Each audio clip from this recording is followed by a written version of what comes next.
ये सब भ्रम है। ठीक उसी प्रकार से ये दुनिया भी 10-20-100 साल का स्वप्न है। अब आप कहोगे हम जाग रहे, परंतु प्रेमी भाई बहनों, ऐसा हरगिज नहीं है। जिस दिन मौत का वक्त आएगा, हम आप रोएंगे, हाय हाय करके चिल्लाएंगे कि हाय हमने सारी जिंदगी यूं ही स्वप्न में गुजार दी। जागने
तक हम दुनिया के काम काज में उलझे हुए, दुनिया के कारोबार में हम आप फंसे हुए, लेकिन जिस वक्त ये श्वासों का भंडार खाली होगा, टेलीफोन खड़क जाएंगे, तार पहुंच जाएंगे, संदेश पहुंच जाएंगे, सब रिश्ते नातेदार, सब कुटुंब परिवार वाले, सब अड़ोस पड़ोस वाले मिनटों सेकंडों में इकट्ठा हो जाएंगे।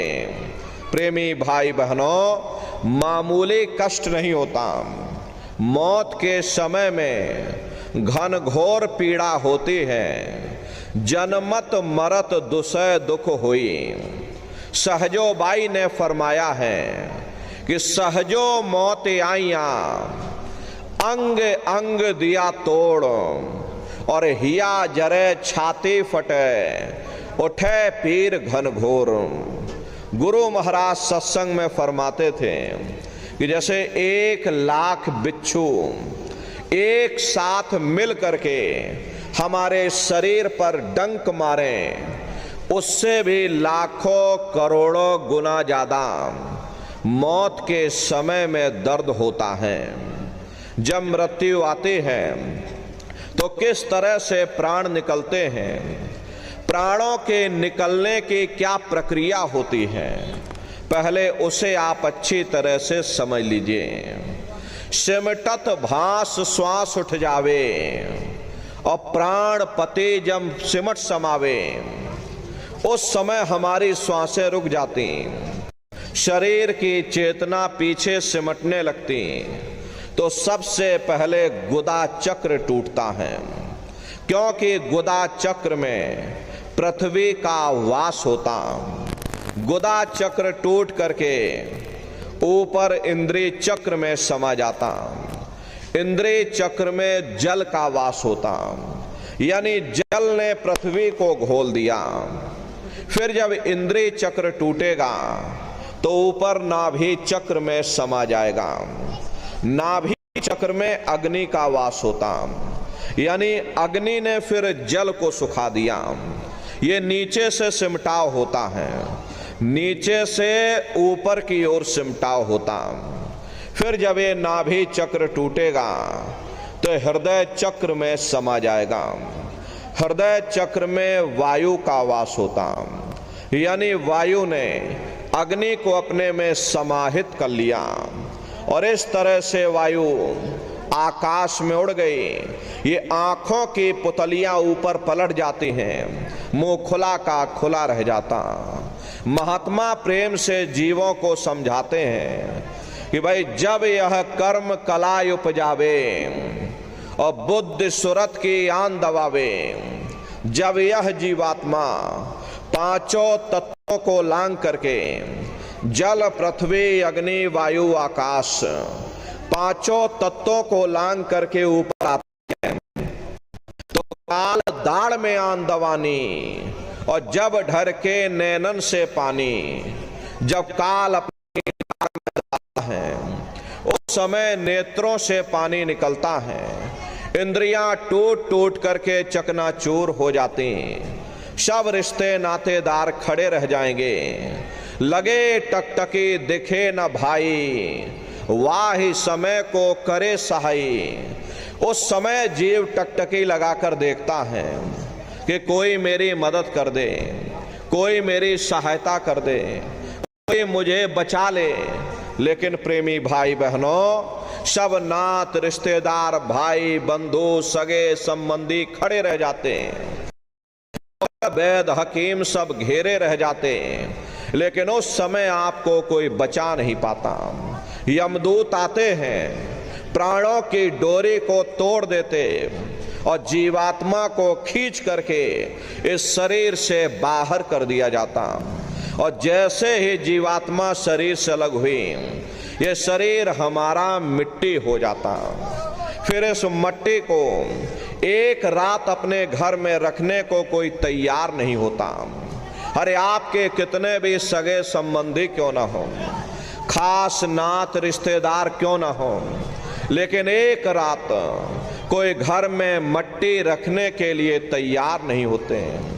कहते भाई जल्दी करो जल्दी करो, अब इनकी शक्ल देखने में हमको डर लग रहा, जल्दी से बाजार से कफन खरीद के लाओ, जल्दी से लकड़ियां खरीद के लाओ, जल्दी से चिता तैयार करो, इनको घर में से जल्दी से उठा ले जाओ, वहीं शमशान भूमि पर जला देना।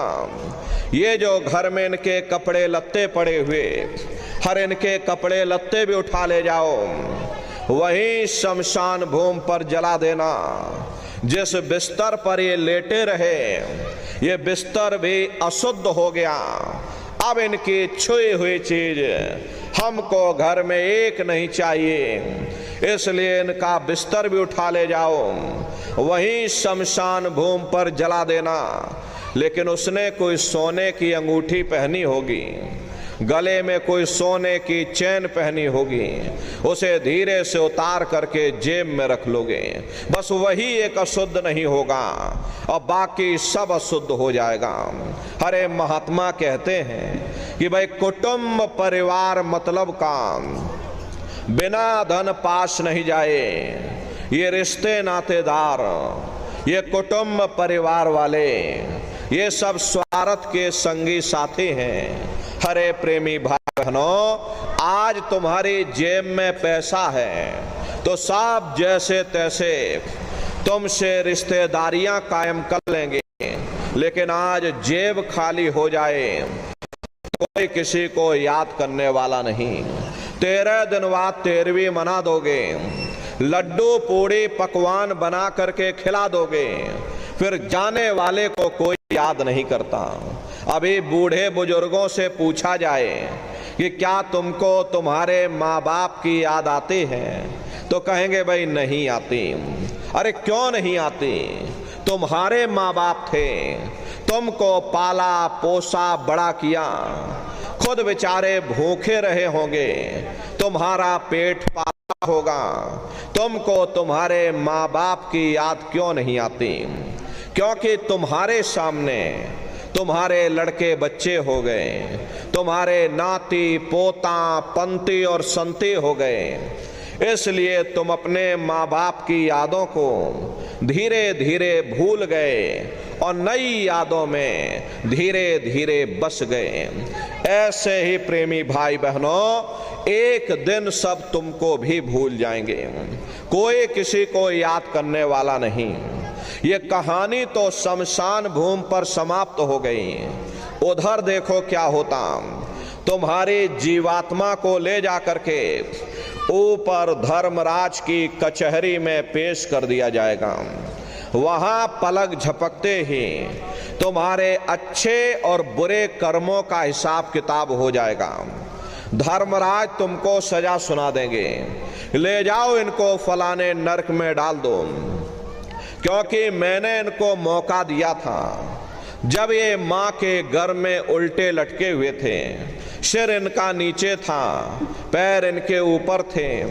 उस समय इन्होंने मुझसे प्रार्थना की थी कि हे मालिक, मुझे एक बार मौका दे दो, मुझे एक बार मनुष्य शरीर दे दो, हम भजन करेंगे, भक्ति करेंगे, हम अपनी जीवात्मा का कल्याण करेंगे।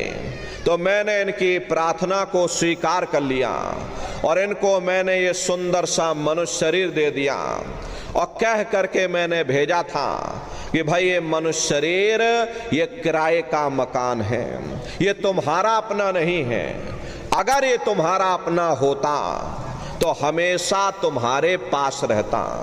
ये तुम्हारा अपना नहीं, ये मैंने तुमको कुछ समय के लिए किराए का मकान दिया है। हाँ, तुम अपनी जीवात्मा को मेरे किराए के मकान में बैठा करके और मालिक की भक्ति करके अपनी जीवात्मा का कल्याण करा लेना। मैंने कुछ समय के लिए तुम सबको ये किराए का मकान दिया है। जब समय पूरा होगा मैं अपने सिपाहियों को भेजूंगा, उस समय पर तुम मेरे मकान को खाली कर देना। लेकिन इतना ध्यान रखना कि जैसा साफ सुथरा मैंने तुमको ये किराए का मकान दिया, वैसा ही साफ सुथरा तुम मुझको वापस लौटाना। लेकिन इस किराए के मकान में बैठ करके इन्होंने अच्छे बुरे कर्म कर डाले। मेरे किराए के मकान को इन्होंने अपने कर्मों से गंदा कर दिया, इसलिए कर्मों की सजा इनको मिलेगी। ले जाओ इनको फलाने नरक में डाल दो। महात्मा कभी झूठ नहीं बोलते। महात्माओं ने जब साधना किया और साधना करके ऊपर गए और ऊपर जा करके जब उन्होंने नरकों का हाल देखा तो हमारी आपकी जानकारी के लिए उन्होंने धर्म ग्रंथों में लिख दिया कि लोह के खम्म तपत के माही, और जहां जीव को ले चिपटाई वहां लोहे के खंबे अग्नि से धधक धधक कर लाल हो रहे। ऐसे खोटे जीवों को उन खम्भों में चिपटाया जाता। जीव हाय हाय करके तड़फता है, तड़फ तड़फ जीव जुलम बुखारी, और तपत खम्म दुखी उपजे भारी। असहनी वेदना होती, असहनी दुख दर्द होता, जीव वहां रोता और चिल्लाता रहता। लाखों लाख जोजन मील तक तुम्हारे रोने और चिल्लाने की आवाज जाती है, लेकिन प्रेमी भाई बहनों, वहां कोई तुम्हारी पुकार सुनने वाला नहीं, कोई तुम्हारी दर्द भरी आवाज को सुनने वाला नहीं। महात्मा कहते हैं कि भाई नर के अनेक और हैं, कहाँ लग कहूँ बखान, और दुख भोगते यह जीव जो जाने जो भोग समान। कहते भाई एक नरक नहीं, ऐसे वहां पर अनेकों अनेक नरक बने हुए, अलग अलग खोटे पाप कर्मों के वहां पर अलग अलग नरक बने हुए। ये जीव अपने अपने कर्म के अनुसार अनंतों अनंत युगों तक, वर्षों की बात नहीं कर रहे, अनंतों अनंत युगों तक नरकों की यातनाओं को भोगता रहता। और नरकों की यातनाएं भोगने के बाद में इसी जीवात्मा को सीधे मनुष्य शरीर नहीं दिया जाता, बल्कि इसे 4 खान 84 लाख योनियों में डाल दिया जाता। जैसे बच्चा होता है, बच्चा पहले कक्षा 1 पास करेगा, फिर कक्षा 2 में जाएगा, ऐसे ही वहां पर भी पूरा चैनल बना हुआ। नरकों की यातनाओं को भोगने के बाद में इन्हीं जीवों को 4 खान 84 लाख योनियों में डाल दिया जाता। प्रेमी भाई बहनों, ये 4 खान 84 लाख योनियां ये कोई मामूली योनियां नहीं होती। 4 खान का मतलब होता है अंडज, पिंडज, उपमज, स्थावर, ये 4 खाने होती हैं। पहली श्रेणी इन पेड़ पौधों की आती है जिनके अंदर पानी का तत्व मौजूद होता। कभी ये भी मनुष्य हुआ करते थे, लेकिन आज अपने कर्मों का भोग पा रहे एक जगह पर बेचारे खड़े हुए। दूसरी श्रेणी कीड़े मकोड़ों की आती है जिनके अंदर पृथ्वी और अग्नि का तत्व मौजूद होता है।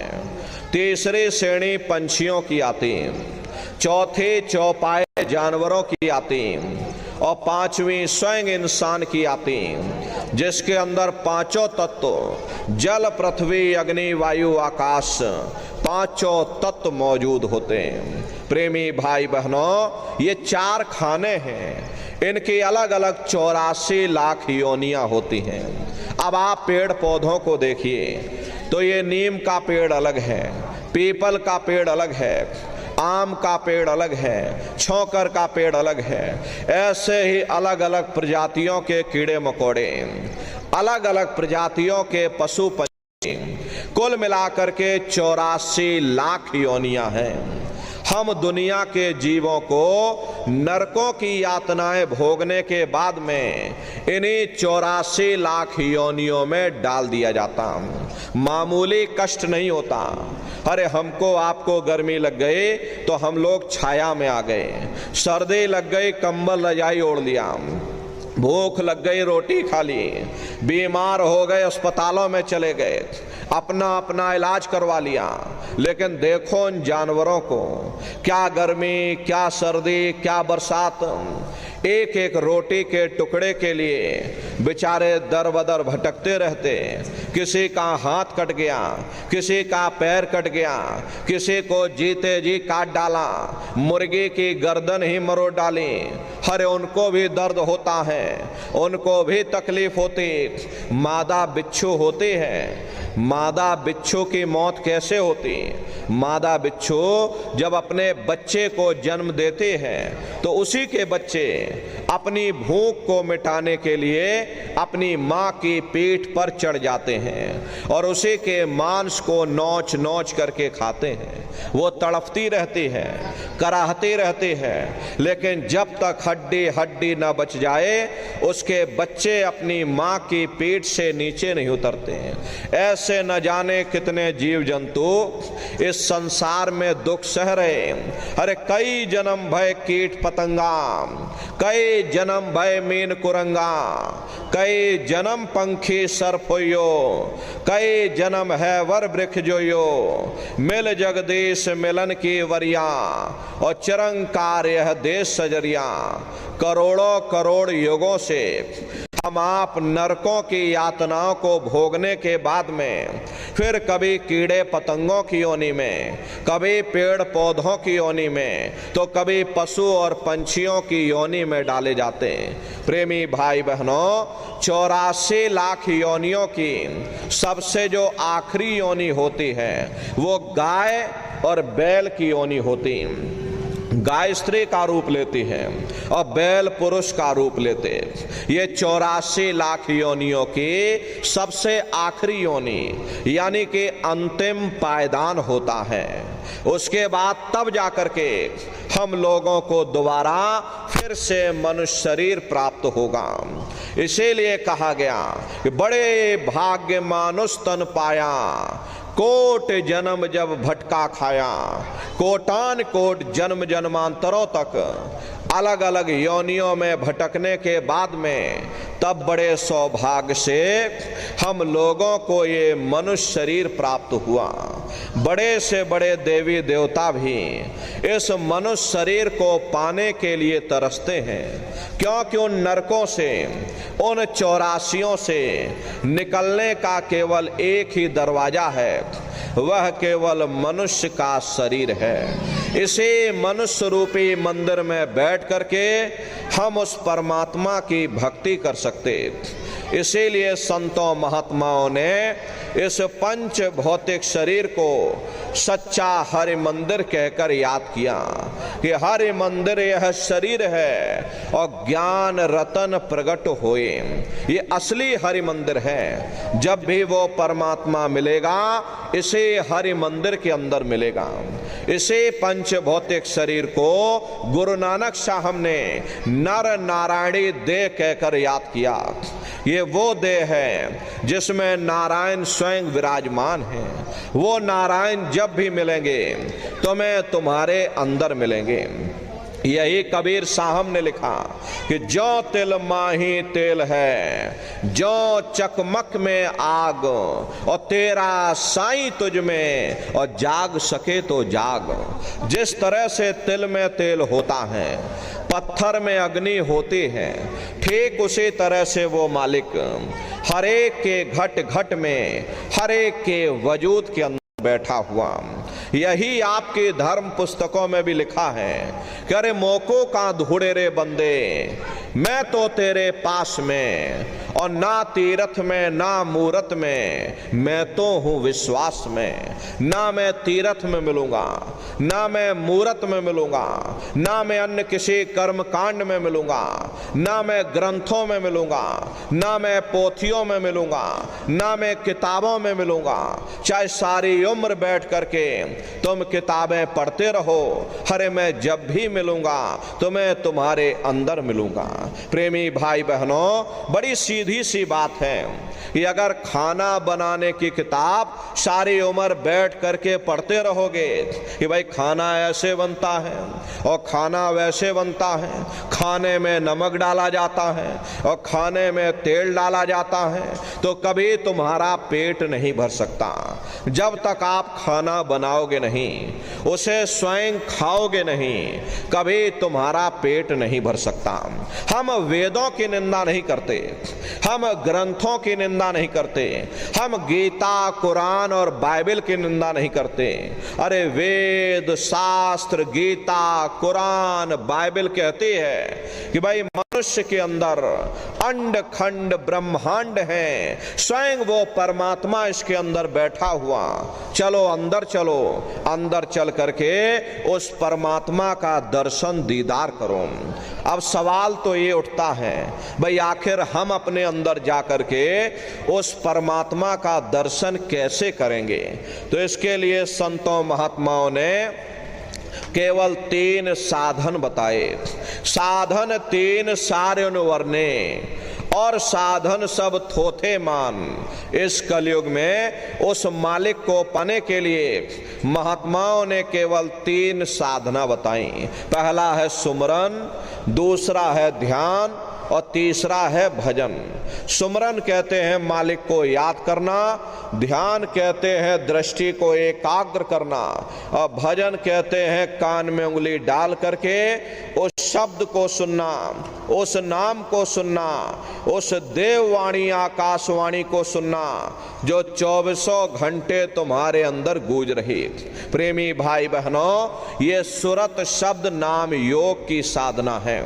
संतों का जो इतिहास रहा, संतों के इतिहास में सबसे पहले कबीर साहब आए जिन्होंने सुरत शब्द नाम योग की साधना जारी की। उसके बाद गुरु नानक साहब आए, गुरु नानक साहब ने भी सुरत शब्द नाम योग की साधना जारी की। उसके बाद और भी महात्मा आए, कबीर, नानक, दादू दरिया, भीखा, रविदास, पलटू, जगजीवन। चित्रकूट में आप चले जाइए, गोस्वामी जी महाराज जिन्होंने रामचरित्र मानस बनाई, उन्होंने भी सुरत शब्द नाम योग की साधना जारी की। अरे आपके राजस्थान की धरती पर देखो मीराबाई हुई, सहजोबाई हुई, उन्होंने भी उस मालिक को पाया तो सुरत शब्द नाम योग की साधना करके पाया। प्रेमी भाई बहनों, ये सुरत शब्द नाम योग की साधना है। इस साधना की 3 क्रियाएं हैं, सुमरन, ध्यान और भजन। तो कैसे आप लोग सुमरन करोगे, कैसे ध्यान और भजन करोगे, जरा अच्छी तरह से समझिएगा और फिर घर पर बैठकर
ये माला आप रख देना।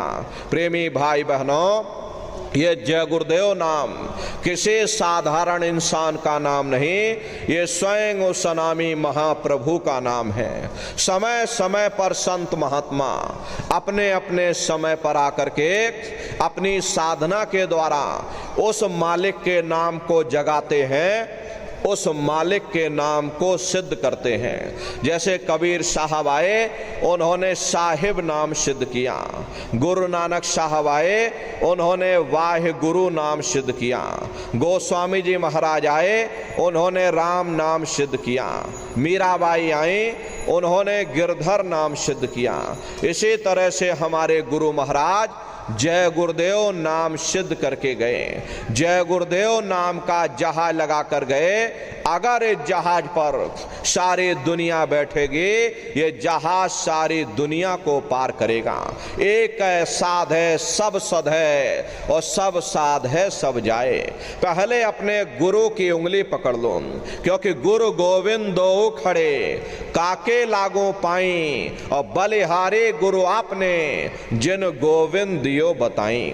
महिमा उन्हीं की है जिन्होंने गोविंद को लखा दिया। इसीलिए कहा जाता है कि गुरुर ब्रह्मा गुरुर विष्णु गुरुर देवो महेश्वरः गुरुर साक्षात पार ब्रह्म तस्मै श्री गुरुवे नमः। इसलिए प्रेमी भाई बहनों, साधना करने से पहले जय गुरुदेव नाम का सुमरन आप सभी लोग करिएगा। सुमरन करने के बाद में फिर आप ध्यान पर बैठिएगा। दूसरा है ध्यान, और ध्यान कहते हैं दृष्टि को एकाग्र करना। कैसे ध्यान करोगे, जरा अच्छी तरह से समझ लीजिए। अपने अपने घरों में पलथी मार करके बैठ जाना, आंखों को धीरे से बंद कर देना। इन आंखों पर कोई जोर मत देना। जैसे सोते समय धीरे से आंख को बंद करते हो, ऐसे धीरे से आंख को बंद कर लेना। दोनों आंखों के मध्य भाग में दूर सामने देखिएगा, सामने आपको अंधेरा दिखाई पड़ेगा। बस उसी अंधेरे में एक जगह पर अपनी दृष्टि को रोकिएगा। होशियारी यही रहे ये आंखों की पुतलियां हिलने ना पाए। शुरुआती समय में ये आंखों की पुतलियां हिलेंगी, लेकिन जब आप अभ्यास करोगे, करत करत अभ्यास ते और जड़मत होत सुजान, जब अभ्यास करते रहोगे तो ये आंखों की पुतलियां हिलना बंद हो जाएंगी। तो दूर सामने अंधेरे में एक जगह पर आप अपनी दृष्टि को रोकिएगा या उस अंधेरे को ही आप देखते रहना। एक टक हो करके सामने अंधेरे को देखते रहिएगा, दृष्टि अपने आप एकाग्र हो जाएगी। उस समय किसी के बारे में सोचना नहीं, किसी के बारे में विचार मत करिएगा, शरीर को बिल्कुल हिलाना डुलाना नहीं, शून्य हो करके बस सामने अंधेरे को देखते रहो।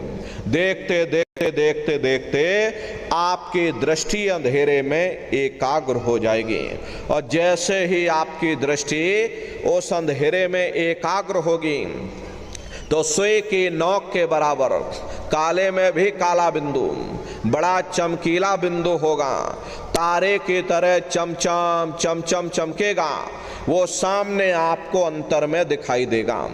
जब वो चमकदार बिंदु सामने दिखाई पड़ जाए तब आप अपनी दृष्टि को उस बिंदु पर एकाग्र करिएगा। जब आप अपनी दृष्टि उस बिंदु पर एकाग्र करोगे तो वही बिंदु दरवाजा है, वो दरवाजा खुल जाएगा, ये शिव नेत्र खुल जाएगा, ये दिव्य दृष्टि खुल जाएगी और आप दरवाजे के अंदर दाखिल हो जाओगे। एक बार प्रेमी भाई बहनों ये दिव्य दृष्टि खुल जाए, फिर क्या भूत क्या भविष्य और क्या वर्तमान कोई भेद आपसे गुप्त नहीं रहेगा। लाखों वर्ष पहले क्या हुआ था, भविष्य में क्या होने वाला है, आप बैठ करके और ध्यान में सब कुछ देख सकते हो। तो यह है ध्यान करने का तरीका। और तीसरा है भजन। गाने बजाने का नाम भजन नहीं है, नाच गाना ढोल मजीरा का नाम भजन नहीं है। भजन कहते हैं उस रूहानी आवाज को सुनना जो 24 घंटे तुम्हारे अंदर गूंज रही। तो कैसे भजन करोगे, जरा अच्छी तरह से समझ लीजिए। ये दोनों उंगली कानों में डाल करके ये कानों को बंद कर लेना। कान इसीलिए बंद किए जाते हैं ताकि बाहर की कोई आवाज हमको सुनाई न पड़े। अपनी सुविधा से बैठिएगा, कुर्सी पर चाहे कुर्सी पर बैठ जाओ, सोफे पर चाहे सोफे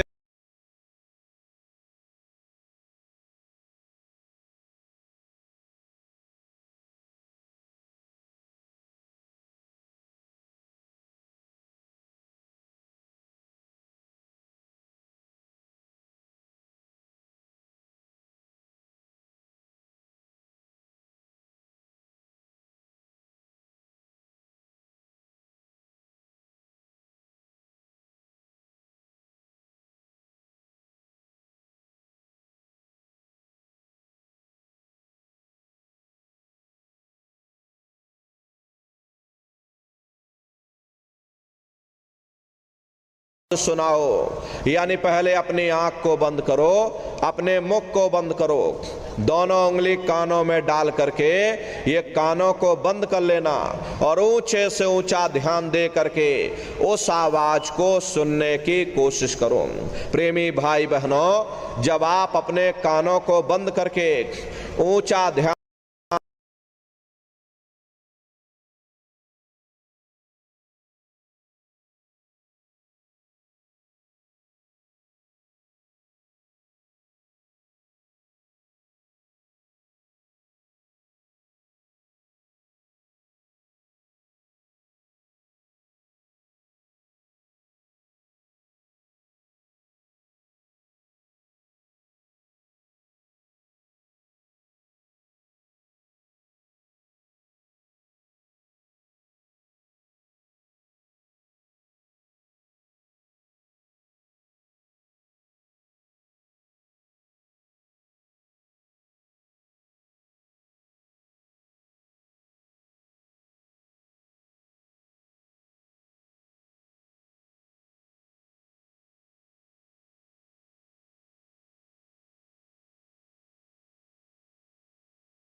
पढ़े सो पंडित होई।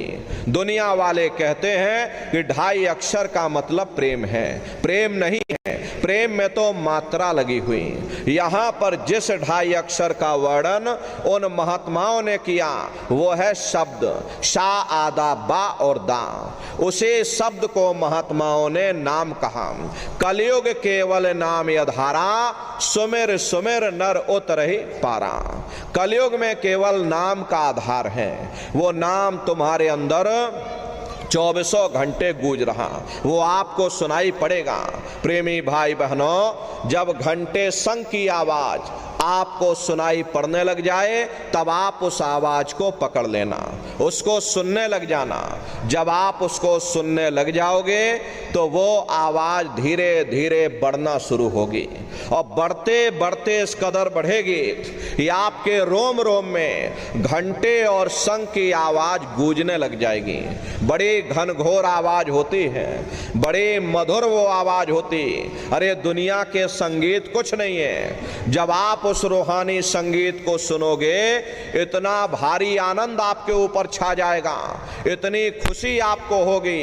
अरे ऐसा नशा आपके ऊपर चढ़ जाएगा, इतना आप उस आवाज में खो जाओगे या आप सारी दुनिया को भूल जाओगे।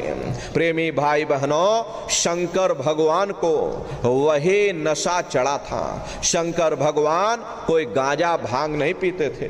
ये तो हमने आपने शंकर भगवान को भी बदनाम कर दिया कि शंकर भगवान गांजा भांग पीते थे तो चलो हम भी गांजा भांग पिएंगे। लेकिन ऐ नन्नारियों, शंकर भगवान ने कभी गांजा भांग नहीं पिया।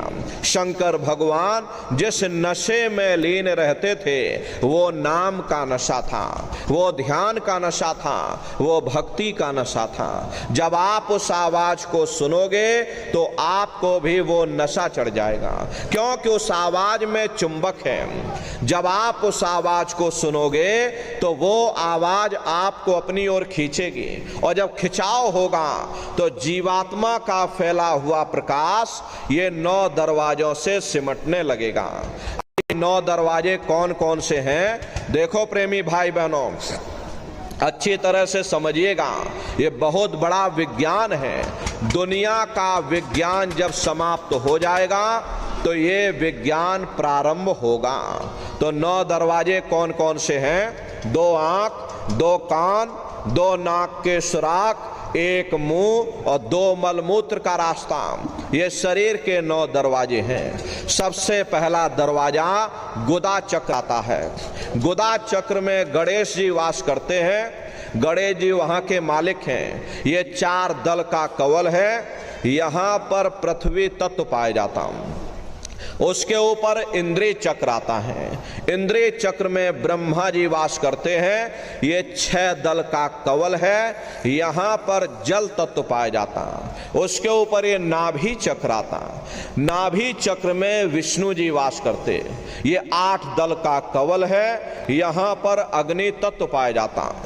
उसके ऊपर ये हृदय चक्र आता। हृदय चक्र में शिव जी वास करते हैं। ये 12 दल का कवल है। यहाँ पर वायु तत्व पाया जाता। अरे वास तो वो ऊपरी मंडलों में करते हैं, लेकिन उनका प्रकाश इन चक्रों पर पड़ता है। उसी के ऊपर एक कंठ चक्र आता है। यहाँ पर आद्या महाशक्ति की किरणें पड़ती हैं। ये 16 दल का कवल है। और आप सबसे ऊपर तुम्हारी जीवात्मा सबसे ऊपर दोनों आंखों के मध्य भाग में बैठी है, जहां पर देवियां बिंदी लगाती हैं और पुरुष जहां पर टीका लगाते हैं। ये बिंदी और टीका यहाँ पर हम लोग इसीलिए लगाते हैं क्योंकि यहीं पर हमारी जीवात्मा बैठी है, उसका श्रृंगार किया जाता है। तो 10वां द्वार है जहां पर तुम्हारी जीवात्मा बैठी हुई है। इसी 10वें दरवाजे पर बैठ करके जीवात्मा अपने प्रकाश को 9 दरवाजों में फैलाती है, जिससे आपका ये शरीर चलता, आपके हाथ और आपके पांव चलते हैं। जब आप भजन करोगे और घंटे शंख की आवाज को सुनोगे तो उस आवाज में चुंबक है। वो आवाज आपको अपनी ओर खींचेगी, और जब खिंचाव होगा तो जीवात्मा का फैला हुआ प्रकाश 9 दरवाजों से सिमट करके यही 10वें दरवाजे पर इकट्ठा हो जाएगा। और जैसे ही यहां पर इकट्ठा हुआ, तुरंत शब्द जीवात्मा को खींच करके इस शरीर से बाहर कर देगा। फिर आप अपनी आंखों से देखिएगा कि हमारा शरीर ये है, हम ये खड़े हैं। आप अपने शरीर से अलग हो जाओगे। जैसे चिड़िया होती है, चिड़िया घोंसले से निकल करके आसमानों की उड़ान भरती है और शाम को फिर अपने घोंसले में आ जाती, ऐसे ही तुम्हारी जीवात्मा इस शरीर रूपी घोंसले से निकल करके ब्रह्मांडों की सैर करेगी, देवी देवताओं के दर्शन करेगी, राम और कृष्ण के दर्शन करेगी, और घूम करके फिर अपने शरीर रूपी घोंसले में वापस चली आएगी। प्रेमी भाई बहनों, अरे ब्रह्मा विष्णु महादेव जिनकी सारी दुनिया पूजा करती है, अरे आप सभी लोग ब्रह्मा विष्णु महादेव की पूजा करते हो, लेकिन कभी आपने जीवन में ये पता नहीं किया भाई जिनकी हम पूजा कर रहे आखिर ये है कौन, ये कहां पर रहते हैं, ये क्या काम करते हैं, अरे इनके माँ बाप कौन हैं, राम कौन है, कृष्ण कौन है, ईश्वर कौन है, ब्रह्म कौन है, पार ब्रह्म कौन है, ये कहां पर रहते हैं, तो जरा संक्षिप्त में आप समझिएगा। क्योंकि अगर हम इसका वर्णन करेंगे लाखों वर्ष लग जाएंगे, एक लोक का वर्णन नहीं कर पाएंगे, इतने विशाल लोक ऊपर बने हुए। लेकिन संक्षिप्त में आपको हम बता रहे कि किन किन मंडलों को पार करते हुए तुम्हारी ये जीवात्मा अपने 5वें मंडल पर यानी कि सचखंड में पहुंचेगी। प्रेमी भाई बहनों, जब आप भजन करोगे और घंटे शंख की आवाज को पकड़ करके जब आप शरीर रूपी घोंसले से बाहर निकल जाओगे, तो उसी घंटे शंख की आवाज को पकड़कर यह जीवात्मा ब्रह्मांडों की चढ़ाई करेगी। पलक झपकते यह जीवात्मा खरबों योजन ऊपर चली जाती है। ये सूरज चांद सितारों को पार करने के बाद सबसे पहले जो आपको लोक मिलेगा उसे महात्माओं ने शिवलोक कहा। शिवलोक तमोगुणी स्थान है, वहां के मालिक शिव जी हैं, वो पार्वती जी के साथ उस लोक में विराजमान हैं। शिव जी का दर्शन करने के बाद फिर जब आप ऊपर चढ़ोगे, उसी के ऊपर ब्रह्मा जी का लोक आएगा। ब्रह्मा जी का लोक वो रजोगुणी स्थान है, वहां के मालिक ब्रह्मा जी हैं, वो गायत्री सावित्री और सरस्वती के साथ उस लोक में विराजमान हैं। और ब्रह्मा जी का दर्शन करने के बाद फिर घंटे शंख की आवाज को पकड़ करके फिर जब आप ऊपर चढ़ोगे, उसी के ऊपर विष्णु लोक आएगा। विष्णु लोक वो सतोगुणी स्थान है, वहां के मालिक विष्णु जी हैं, उनका बड़ा मनमोहक स्वरूप है, उनकी 4 भुजाएं हैं और चारों भुजाओं में शंख गदा पद्म और चक्र सुशोभित हैं। और आप क्षीर सागर में लक्ष्मी जी के साथ विराजमान हैं। ये तीनों देवता ब्रह्मा विष्णु और महादेव अपने अपने लोक में बैठ करके राज कर रहे हैं। एक रचयिता है जो जीवों को रचता है, एक पालनहार है जो जीवों को पालता है, और एक संहार करता है जो जीवों को नष्ट कर देता। इनके जो माता हैं वो आद्या महाशक्ति हैं। ब्रह्मा विष्णु महादेव लोक के ऊपर वो आद्या महाशक्ति का लोक आता है, और उसी लोक को पार करने के बाद सबसे पहला देश पड़ेगा, या यूं कह लीजिए कि पहली राजधानी पड़ेगी, जिसे महात्माओं ने सहस दल कवल कहा, वो राजधानी है। ये ब्रह्मा विष्णु महादेव के जो लोक हैं उस राजधानी के अंतर्गत आने वाले जिले हैं। आप इस तरह से समझिए जैसे आपके राजस्थान की राजधानी जयपुर है, भीलवाड़ा आपका जिला है, इसी तरह प्रेमी भाई बहनों वो सहस दल कवल राजधानी है। राजधानी का जो मालिक है वो निरंजन भगवान है। ये ब्रह्मा विष्णु महादेव ये निरंजन भगवान के ही पुत्र हैं, और ये आद्या महाशक्ति ये निरंजन भगवान की अर्धांगिनी हैं, और निरंजन भगवान स्वयं तीनों लोकों के मालिक हैं। उन्हीं को त्रिलोकीनाथ कहा जाता, हिंदू उन्हीं को परमात्मा कहते, मुसलमान उन्हीं को खुदा कहते, ईसाई उन्हीं को गॉड कहते हैं। ये जल एक है, चाहे जल को आप पानी कह लो, चाहे नीर कह लो, या चाहे वाटर कह लो। इसी तरह प्रेमी भाई बहनों वो परमात्मा एक है। निरंजन भगवान का जो स्वरूप है वो ज्योति स्वरूप है। हजार बातें की अखंड ज्योति वहां पर बराबर जल रही। हम आप मंदिरों में ज्योत जलाते हैं, इस ज्योत में हम आप तेल डालते हैं, बाती डालते हैं, ये तो हम आप उसकी नकल करते। महात्माओं ने कहा भाई वो अखंड ज्योति ऐसी जल रही जिसमें ना तेल की जरूरत है और ना बाती की जरूरत है। पलटू साहब ने जिक्र किया है कि उल्टा कुआ गगन में और तिसमें जरे चिराग, और तिसमें जरे चिराग, बिना रोगन बिन बाती, और 6 ऋतु 12 मास जरत रहे दिन राती, और सतगुर मिले जो होए ताहि की नजर में आवे, और बिन सतगुर नहीं कोई वाह को दर्शावे। वो अखंड ज्योति ऐसी है जिससे पूरा ब्रह्मांड प्रकाशवान हो रहा। जितनी भी अवतारी शक्तियां आई, राम आए, राम को वहीं से नीचे उतारा गया। इसीलिए उस देश को अयोध्या नगरी या कौशलपुर देश कहा गया। गोस्वामी जी महाराज जब साधना करके वहां पहुंचे, तभी गोस्वामी जी महाराज ने रामचरित्र मानस में लिख दिया कि मुद्यो नैन त्रिशत में भयो, पुन चितवत कौशलपुर गयो।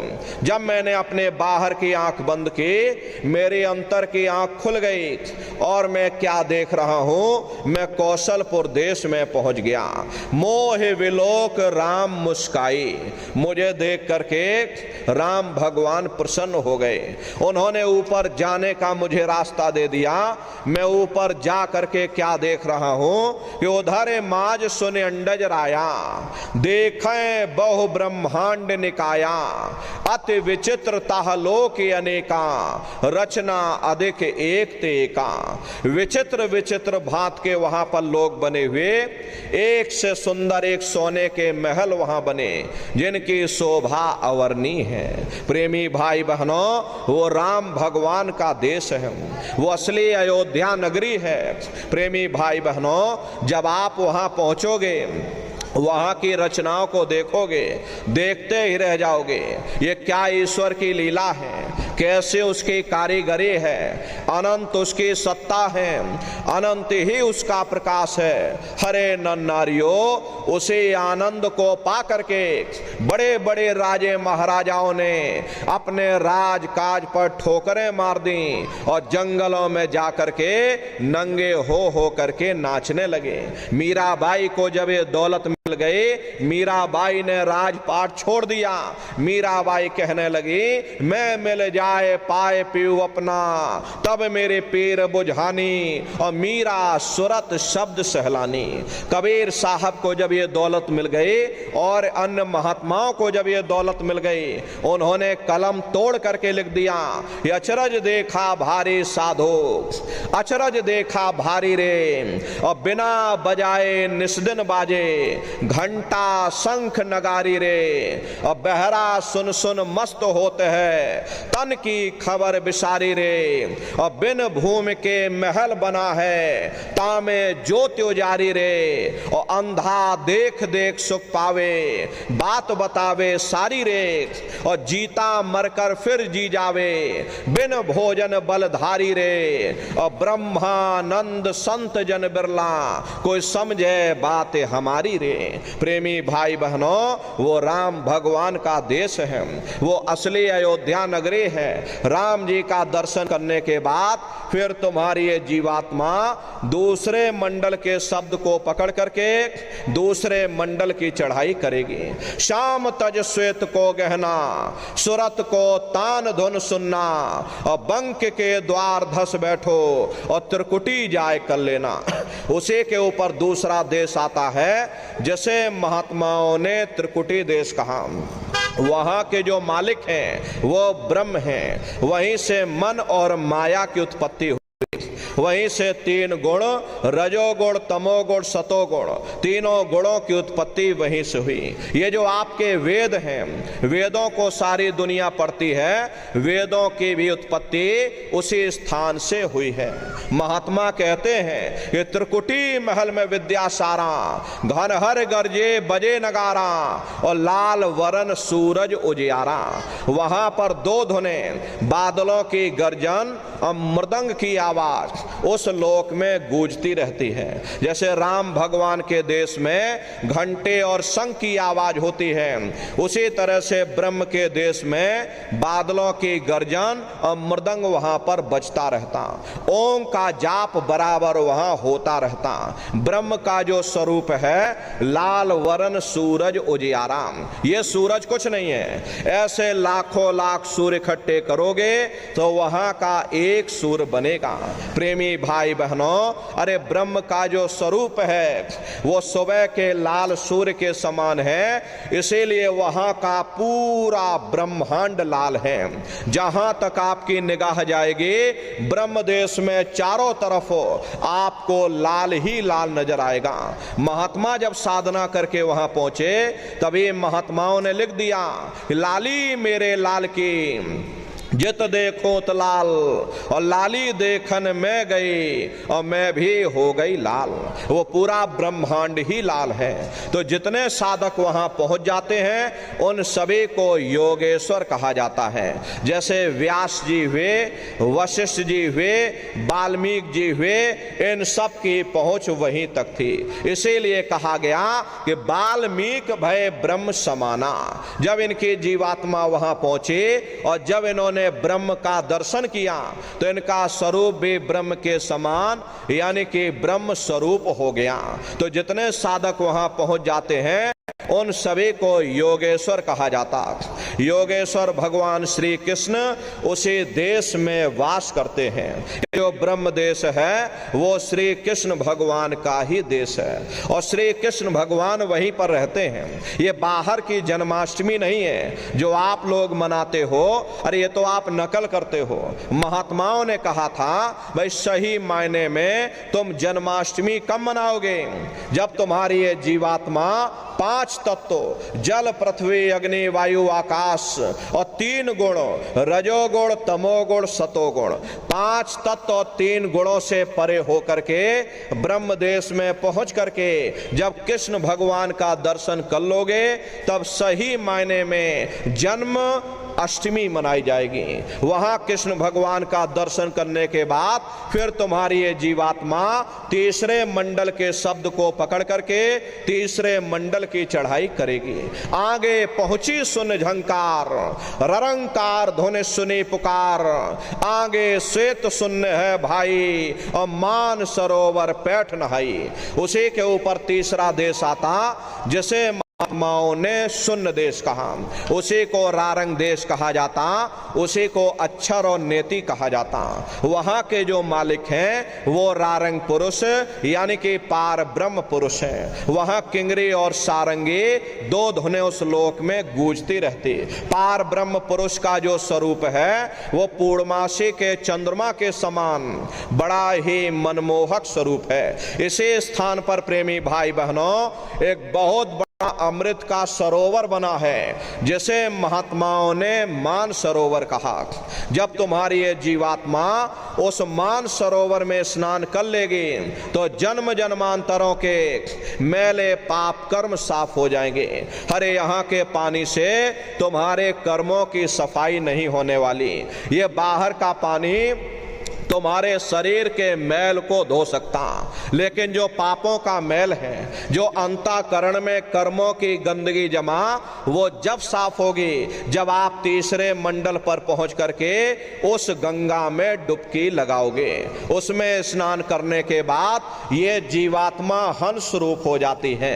हंसन मिले हंसा हो जाई, मिले जो अमी हारा है। जीवात्मा का खुद का प्रकाश उस अमृत के सरोवर में स्नान करने के बाद 16 सूर्य के बराबर हो जाता। तो फिर यही जीवात्मा चौथे मंडल के शब्द को पकड़ करके चौथे मंडल की चढ़ाई करती है। 2 पर्वत के संग निहारो, भंवर गुफाते संत पुकारो। 2 पर्वतों को पार करने के बाद वो बड़ा सुंदर देश आता, जिसे महात्माओं ने भंवर गुफा कहा। वहां के जो मालिक हैं वो सोहंग पुरुष हैं, और सोहंग पुरुष का दर्शन करने के बाद ताके परे धाम सतनामा, और बीन बजे सतलोक ठिकाना। सोहंग देश के ऊपर वो 5वां देश आता, जैसे महात्माओं ने सचखंड देश कहा। वो सचखंड देश अजर अमर अविनाशी सदा एक रस रहने वाला देश है। वहां न काल है, न कर्म है, न दुख है, न संताप है, न पुण्य है, न पाप है। जो जीवात्माएं वहां पहुंच जाती हमेशा के लिए जन्म मरण के बंधनों से आजाद हो जाती। वहां के जो मालिक हैं वो सतपुरुष भगवान हैं, जिनके रोम रोम में खरबों खरब सूरज चांद सितारे प्रकाशवान। वही हमारे आपके सच्चे मालिक हैं, वही हमारे आपके सच्चे पिता हैं। अरे हमको आपको वहीं से नीचे उतारा गया, फिर शब्द को पकड़ करके शब्द शब्द पौड़ी पर चढ़कर और पहुंचो सचखंड सतनाम। तो शब्द कब पकड़ में आएगा? जब आप भजन करोगे। और भजन कैसे किया जाएगा जरा अच्छी तरह से समझ लो। ये आंख और कान को बंद करिएगा, लेकिन मन को रोकिएगा। ऐसे समय पर तुम्हारा ये मन जरूर भागेगा। अभी आप देखो सत्संग में बैठे हो, शरीर तुम्हारा यहां बैठा, लेकिन मन सारी दुनिया में भाग रहा। किसी को पानी पीने जाना है, ये मन पानी पीने पहुंच गया। कोई बाल बच्चों को घर में छोड़कर आया, मन बाल बच्चों में पहुंच गया। कोई खेती बाड़ी छोड़ करके आया, शरीर बेचारा यहां बैठा, मन खेत में जुताई कर रहा। तो ऐसे भजन से कोई लाभ नहीं होगा। जिन्होंने मार मन डाला उन्हीं को सूरमा कहना, और बड़ा बैरी मन घट में इसी का जीत ना कटना। अगर दुनिया में कोई हमारा दुश्मन है वो केवल हमारा मन है। ये मन रूपी रावण कब मरेगा? जब 9 द्वारों पर फतेह हासिल करके तुम यहाँ 10वें द्वार पर चढ़ जाओगे, तब सही मायने में दशहरा मनाई जाएगी। ये बाहर की दशहरा नहीं है जो लकड़ी का रावण बना देते हो और फूंक फांक करके घर चले आते, कहते भाई हमने रावण मार दिया। महात्माओं ने कहा था भाई सही मायने में तुम दशहरा कब मनाओगे? जब 9 द्वारों पर फतेह हासिल करके तुम यहाँ 10वें द्वार पर चढ़ जाओगे, तब सही मायने में विजयदशमी मनाई जाएगी। तब ये मन रूपी रावण मरेगा, तब तुम्हारी ये जीवात्मा, अरे इसे जीवात्मा को महात्माओं ने राम भी कहा। अरे आपकी धर्म पुस्तकों में लिखा है, एक राम दशरथ का बेटा, एक राम घट घट में लेटा, एक राम का शकल पसारा, एक राम है सबसे न्यारा। एक वो राम है जो अयोध्या के वासी हैं, एक राम घट घट में लेटे, यानी हमारी आपकी जीवात्मा जो हर एक के अंदर मौजूद है। महात्माओं ने कहा भाई एक वो राम है, और एक राम का शकल पसारा, यानी पहले स्थान के मालिक वो निरंजन भगवान, जिनको दुनिया त्रिलोकीनाथ कहती है, जिनका ये पूरा पसारा पूरा संसार है। महात्माओं ने कहा भाई एक वो राम है, और एक राम है सबसे न्यारा। 5वें स्थान के मालिक वो सतपुरुष भगवान जो हमारे आपके सच्चे पिता हैं। महात्माओं ने कहा भाई एक वो राम है। तो महात्मा तो उस राम की महिमा गाते हैं। मोटी बात आप पकड़िए कि भजन कैसे करोगे, ये आंख और कान को बंद कर लेना। ऊंचा ध्यान दे करके सुनना। शुरू में सीटी जैसी आवाज आप सभी को सुनाई पड़ेगी, उसे पकड़ लेना, सुनते रहना, सुनते सुनते उसी में लीन हो जाओ। जब आप उसमें लीन हो जाओगे तो कुछ समय बाद में दोबारा आपको अनुभव होगा कि कहीं बड़ी दूर से एक महीन आवाज, घंटे और शंख की आवाज हमारे कानों में बज रही। जब घंटे शंख की आवाज आपको सुनाई पड़ने लग जाए तब आप सीटी की आवाज को छोड़ देना और घंटे शंख की आवाज को पकड़ लेना। एक बार प्रेमी भाई बहनों आप उस आवाज को पकड़ लो, फिर वो आवाज आपको नहीं छोड़ेगी, खींच करके शरीर से बाहर कर देगी। रोज आना, रोज जाना, रोज ब्रह्मांडों की सैर करना, रोज देवी देवताओं के दर्शन करना, रोज राम और कृष्ण के दर्शन करना और घूम करके फिर अपने शरीर रूपी घोंसले में वापस चले आना। तो इस सुमरन, ध्यान और भजन 3 क्रियाएं आपको बताई गई। रास्ता सच्चा है, आप करोगे, आपको अनुभव होगा, दिखाई भी देगा और सुनाई भी पड़ेगा। लेकिन नित्य नियम से अभ्यास करिएगा, नागा नहीं होने पाए। अरे आप देखो, शरीर को भोजन देते हो, सुबह दोपहर शाम रात खाते रहते हैं, लेकिन कभी आपने विचार नहीं किया ये जीवात्मा जो जन्म जन्मांतरों से भूखी प्यासी बैठी है और जिसकी शक्ति से तुम्हारा ये शरीर चल रहा, तो कभी अपनी जीवात्मा को तुमने भोजन नहीं दिया। अरे इसका भोजन शब्द है, इसका भोजन नाम है। अपना ये नियम बनाइए कि पहले हम अपनी जीवात्मा को भोजन देंगे, फिर अपने शरीर को भोजन देंगे। अगर ये नियम आपका बन गया तो आपका लोक भी बन जाएगा और आपका परलोक भी बन जाएगा। प्रेमी भाई बहनों, अरे उस मालिक को पाने के लिए तुम्हें घर बार छोड़ने की जरूरत नहीं है, तुम्हें समाज छोड़ने की जरूरत नहीं है, तुम्हें जात बिरादरी बदलने की जरूरत नहीं है। अरे जात पात के रगड़े झगड़े ये हमारे अपने नहीं है, ये सिर्फ हमारे मन की खुराफात है। अरे आप सभी लोग बुद्धिमान हो, अपनी अपनी बुद्धि से आप सभी लोग जब गुरु नानक साहब नहीं आए थे तब कोई सिख नहीं था, जब मोहम्मद साहब नहीं आए थे तब कोई मुसलमान नहीं था, जब ईसा मसीह साहब नहीं आए थे तब कोई ईसाई नहीं था, और पीछे लौटते चले जाओ तो केवल मनुष्य ही मनुष्य रह जाते हैं। जाति पाति पूछे नहीं कोई, हर का भजय सो हर का हुई। लोग यहाँ जात पात बनाते बनाते रह गए, लेकिन है नर नारियों, जब तुम्हारी ये जीवात्मा इस मनुष्य रूपी चोले को छोड़ करके ऊपर धर्मराज की कचहरी में पहुंचेगी, वहां न तुमसे ये पूछा जाएगा कि तुम किस जाति के हो, तुम किस कौम के हो, तुम किस मजहब के हो, तुम हिंदू हो या मुसलमान हो, तुम हिंदुस्तान से आए हो या तुम पाकिस्तान से आए हो। अरे वहां तुम्हारे कर्म देखे जाएंगे, भक्ति भाव देखा जाएगा, मालिक से मिलने का प्रेम और प्यार देखा जाएगा। इसीलिए महात्मा समझाते हैं कि भाई मालिक को पाने के लिए तुम्हें जात बिरादरी बदलने की जरूरत नहीं है, तुम्हें समाज छोड़ने की जरूरत नहीं है, तुम्हें घर परिवार छोड़ने की जरूरत नहीं है, तुम्हें बाल बच्चे छोड़ने की जरूरत नहीं है, तुम्हें जंगलों पहाड़ों में भटकने की जरूरत नहीं है, तुम्हें साधु सन्यासी और बाबा बनने की जरूरत नहीं। अरे भाई तुम अपने अपने घर परिवार में रहो, अपने अपने बाल बच्चों के साथ रहो, अपने अपने समाज में रहो, समाज की रीत नीति के अनुसार रहो, मेहनत और ईमानदारी से काम करो और 24 घंटे में घंटा 2 घंटा अपनी जीवात्मा के कल्याण के लिए सुरत शब्द नाम की कमाई यानी सुमरन, ध्यान और भजन करिएगा।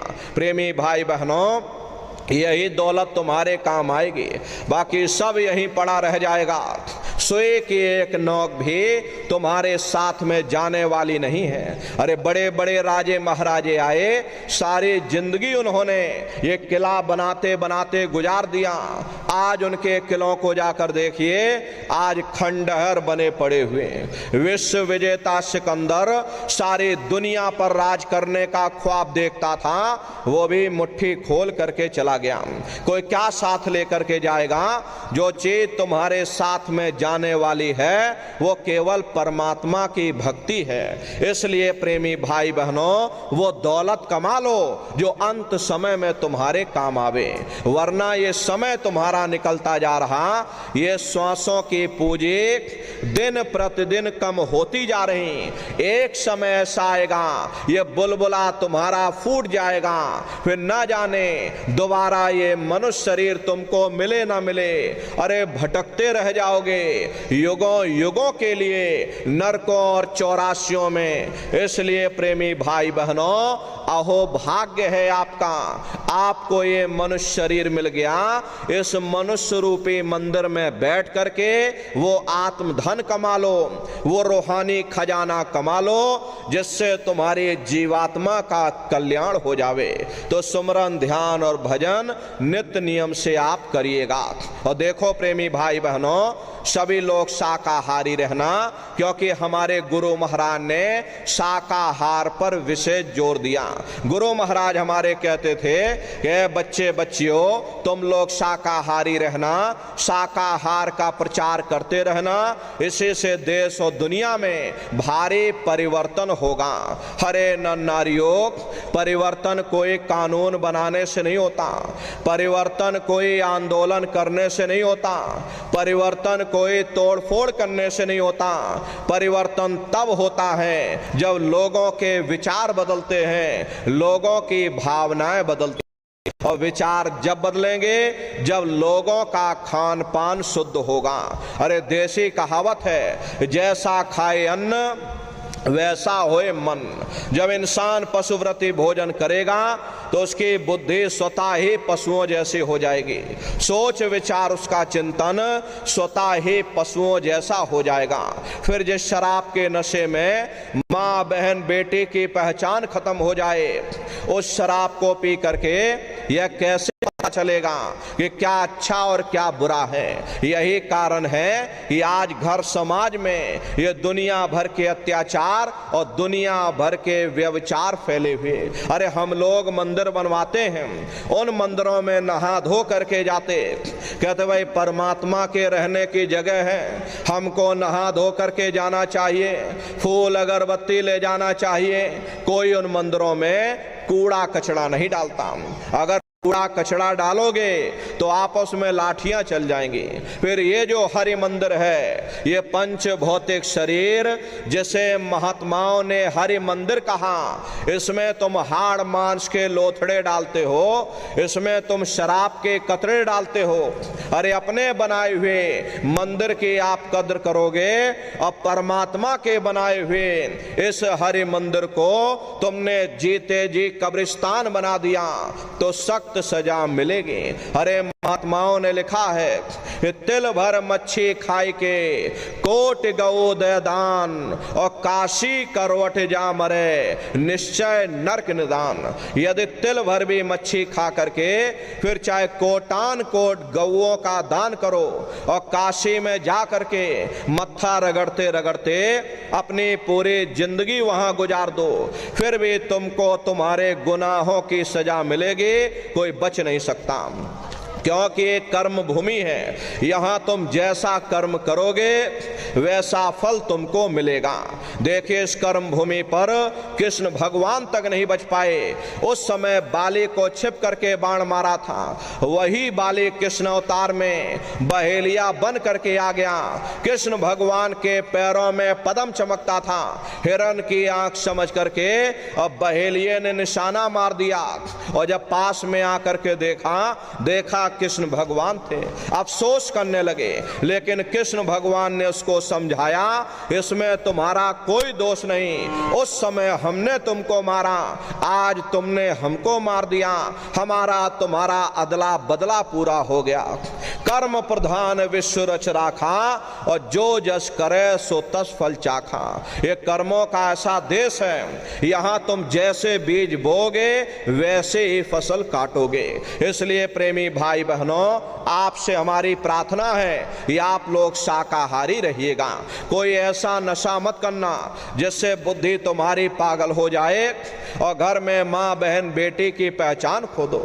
अरे आप अपने आप को कट्टर हिंदू मानते हो। अरे भाई, हम कट्टर हिंदू हैं, हमसे बड़ा सनातनी दुनिया में कोई नहीं। हम राम को मानने वाले हैं और हम कृष्ण को मानने वाले हैं। अरे आप राम को मानते हो और आप कृष्ण को मानते हो तो उनके आदर्शों पर भी चलना सीखो। राम ने कभी नहीं कहा कि तुम मांस खाओ, या कृष्ण ने कभी नहीं कहा कि तुम शराब पियो। जितने देवी देवता अवतार हुए सभी यही कह करके गए कि अहिंसा परमो धर्मा। अगर हमने किसी को बनाया नहीं तो मिटाने का अधिकार हमारे पास नहीं। हरे नर नारियों, आप इंसान हो, इंसान का काम है दया करने का। दया धर्म का मूल है, इसलिए आप जीवों पर रहम करो, रूहों पर रहम करो। सभी लोग शाकाहारी रहना, शाकाहार का प्रचार अपने अपने क्षेत्रों में बराबर आप लोग करते रहिएगा। देखिए, हमारे गुरु महाराज परम संत बाबा जय गुरुदेव जी महाराज ने एक अच्छे समाज के निर्माण के लिए, चरित्रोत्थान के लिए, लोगों को शाकाहारी और सदाचारी बनाने के लिए 116 वर्ष की आयु तक अथक मेहनत और परिश्रम किया। हमारे गुरु महाराज ने अपने गुरु की याद में मथुरा आश्रम पर इतना विशाल मंदिर बनवाया। गुरु महाराज हमारे कहते थे कि बच्चा, मंदिर का वो देवता वहां पर बैठ करके बरकत बांट रहा। अरे आप लोग आइए, वहां कोई रुपया पैसा नहीं चढ़ाया जाता, कोई चंदा चुटकी नहीं। अरे आप लोग आए, मंदिर के देवता के सामने अपनी एक बुराई को चढ़ा दीजिए। वहां पर बुराई चढ़ाई जाती है कि हम आज से मांस मछली नहीं खाएंगे, हम आज से अंडा शराब का सेवन नहीं करेंगे, हम आज से झूठ नहीं बोलेंगे, हम आज से किसी को धोखा नहीं देंगे। आप अपनी एक बुराई चढ़ा दो, आपकी एक मनोकामना पूरी होगी। ऐसा वरदानी मंदिर गुरु महाराज ने अपने गुरु की याद में मथुरा आश्रम पर बनवाया। उन्हीं की याद में ये पावन भंडारे का कार्यक्रम 20 दिसंबर से और 24 दिसंबर तक मथुरा आश्रम पर मनाया जाएगा। तारीख आप लोग याद रखिएगा, 20 दिसंबर से और 24 दिसंबर तक ये भंडारे का कार्यक्रम होगा। तो आप सभी प्रेमी भाई बहन भंडारे के कार्यक्रम में सपरिवार सादर आमंत्रित हैं। आप लोग पधारिएगा। प्रेमी भाई बहनों, आपके रहने ठहरने के लिए अलग अलग जिलों के टेंट राउटी डेरे लगाए जाते हैं। भोजन पानी के लिए अलग अलग जिलों के वहां निःशुल्क भंडारे चलते रहते हैं। प्रेमी भाई बहनों, अपना बहुत बड़ा आश्रम है, करीब करीब 10 किलोमीटर के व्यास में अपना आश्रम बना हुआ। देश के कोने कोने से दसियों लाख की संख्या में सत्संगी प्रेमी भाई बहन मथुरा दरबार में पधारते हैं। तो प्रेमी भाई बहनों, आप लोग पधारिएगा। ये भंडारे के कार्यक्रम में सपरिवार सादर आमंत्रित हैं। अपने बच्चों को भी लेकर के आइएगा। हम लोग ये सोचने लगते हैं कि अरे बच्चों को क्या करेंगे ले जाकर, ये बच्चे छोटे हैं, इनको घर में रहने दो, इनको पढ़ाई लिखाई करने दो, अभी इनकी पढ़ाई लिखाई की उम्र है। ये सत्संग सुनना, ये भजन पूजा पाठ करना, ये तो हम लोगों का काम है। इन बच्चों को घर पर पढ़ाई लिखाई करने दो। प्रेमी भाई बहनों, बस यहीं पर हम आप धोखा खा जाते। अरे पढ़ाई लिखाई जरूरी है, हम ये बात आपकी मानते हैं कि आज के समय में शिक्षा बहुत जरूरी है। अरे हमको भी गुरु महाराज ने पढ़ाया लिखाया, लेकिन प्रेमी भाई बहनों, पढ़ाई लिखाई के साथ साथ अच्छे संस्कार भी जरूरी है। और संस्कार कोई एमए बीए की डिग्री करने से नहीं पढ़ते, संस्कार कोई डिप्लोमा करने से नहीं पढ़ते। अगर एमए बीए की डिग्री करने से बच्चों के अंदर संस्कार पड़ जाते तो हिंदुस्तान में इतने वृद्धाश्रम न खोले गए होते। अरे संस्कार पढ़ेंगे महात्माओं के वचनों से, संस्कार पढ़ेंगे सत्संग के माध्यम से, ये बच्चे देश के भविष्य हैं। इन बच्चों के अंदर अच्छे संस्कार डालना ये समय की बहुत बड़ी मांग है। अरे आज के समय में बच्चों के अंदर संस्कारों की कमी देखी जा रही, वरना पहले के समय में अकेले माँ बाप अपने 4-4 बच्चों को पाल लेते थे, लेकिन आज के समय में वही 4-4 बच्चे, वही MA BA और डिग्री और डिप्लोमा किए हुए बच्चे अपने माँ बाप को रोटी नहीं खिला पा रहे। शादी हो जाती है, घर परिवार बांट करके रख दिया, जमीन जायदाद बांट करके रख दी, चूल्हा चौका बांट करके रख दिया, यहाँ तक कि माँ बाप को भी बांट करके रख दिया। 10 दिन तुम हमारे घर में छोड़ दो और 10 दिन बाद तुम अपने घर में ले जाना है। नर नारियों, ये संस्कारों की बहुत बड़ी कमी है। माताओं बहनों, ये बच्चे तुम्हारी धरोहर हैं, ये बच्चे तुम्हारे जीवन की पूंजी हैं। अपनी पूंजी को संभाल करके रखिए। इन बच्चों को आप बचपन से तैयार करिए, इनको अच्छी शिक्षा देना, इनको अच्छे संस्कार देना, इनको शाकाहारी बनाना, इनको सदाचारी बनाना, इनको चरित्रवान बनाना। अरे इनको भी तुम राम और कृष्ण बना दो। यही बच्चे बड़े हो करके माँ